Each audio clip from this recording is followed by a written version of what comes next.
Bonjour à tous, aujourd'hui nous allons réaliser la recette de la tarte tatin. Pour cette recette, il vous faudra 3 éléments, un fond de caramel, un sirop et des pommes. Pour le fond de caramel, il vous faudra 300 g de sucre semoule, 88 g de sirop de glucose et 75 g d'eau. Pour le caramel, on va mélanger les 3 éléments.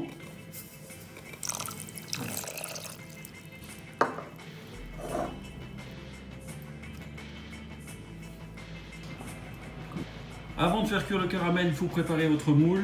Donc vous beurrez le fond et on vient ajouter une feuille de papier cuisson qui facilitera le démoulage.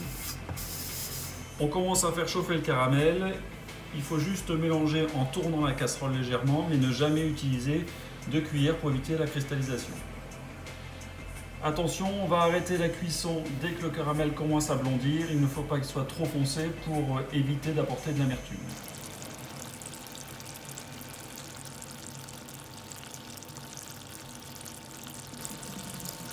Après environ 5 minutes, la coloration commence à apparaître.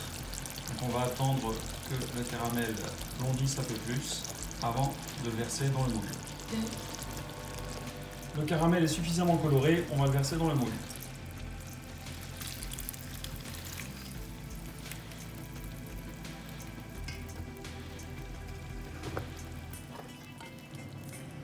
Le caramel va refroidir doucement, on va passer à la deuxième partie.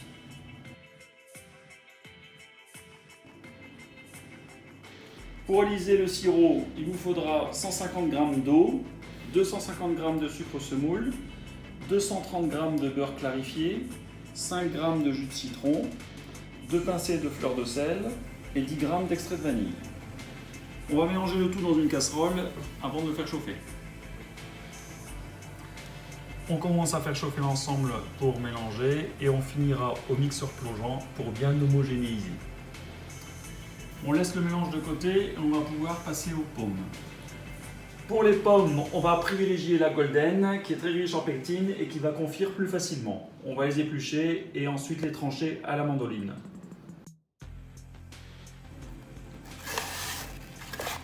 Si vous n'avez pas de mandoline, vous pouvez faire les tranches avec un couteau, mais essayez de faire les tranches les plus fines possibles. Donc on va faire la même chose pour toutes les pommes. On sélectionnera les plus belles tranches pour utiliser dans le fond du moule et les petits morceaux, on va les mettre à l'intérieur. On va commencer par répartir les belles tranches de pommes sur les côtés, à cheval entre le côté et le fond du moule. Donc on les place en écaille pour que ce soit relativement hermétique.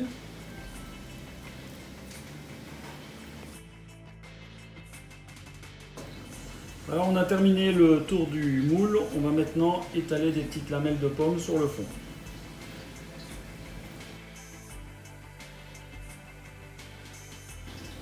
Maintenant on va procéder par couches successives avec le reste de pommes pour monter le plus haut possible. Après avoir rempli le moule avec toutes les pommes, on va donner des petits coups de couteau pour laisser véhiculer le sirop plus facilement. Et ensuite on va verser le sirop sur les pommes et on va passer au four.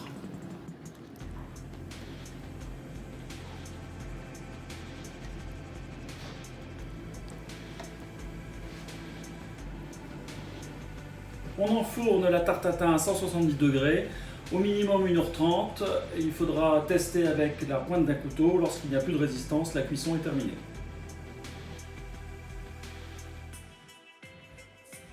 À la sortie du four, on laisse refroidir environ 30 minutes.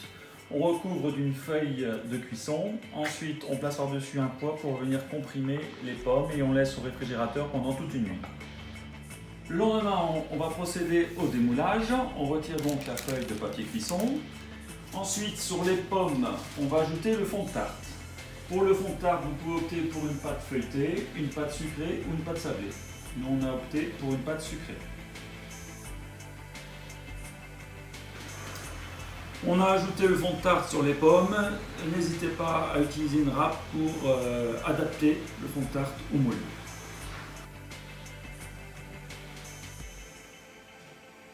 La tarte est démoulée, vous pouvez la déguster froide ou tiède avec une petite boule de glace vanille ou une crème anglaise. Bon appétit!